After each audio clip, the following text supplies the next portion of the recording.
Mag-inject po tayo ngayon ng electrolyte para sa ating baka na may lagnat.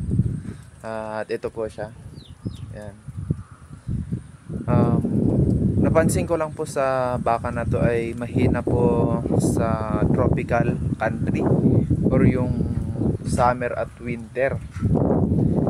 Kapag dito sa Pilipinas kasi yung panahon natin dito, uulan ngayon, araw bukas, uulan ngayon, araw bukas. Ganun po yung klima natin dito sa Pilipinas. So mahina po siya sa ganung klima. Nag-inject po tayo ngayon ng electrolyte amino acid vitamin B complex para magamot, or ito kasi yung mabisang gamot sa mga ganitong sakit ng mga alaga nating baka.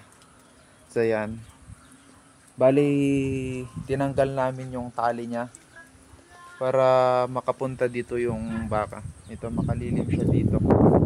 At umuulan kasi dito sa amin, may bagyo pa. Yan, tingnan nyo doon, malakas yung ulan, kaya mababaha dyan sa baba.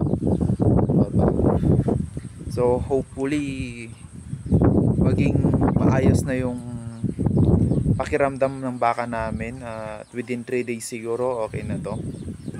Basta maalagaan lang po siya sa pakain, tapos tubig, tapos ilililim po namin to every gabi. Tapos pati po ngayon, nilagay lang po namin yan muna sa labas kasi nga ito, nilagyan po namin ng napier kanina. So yun lang, update ko na lang kayo kapag magaling na yung baka natin.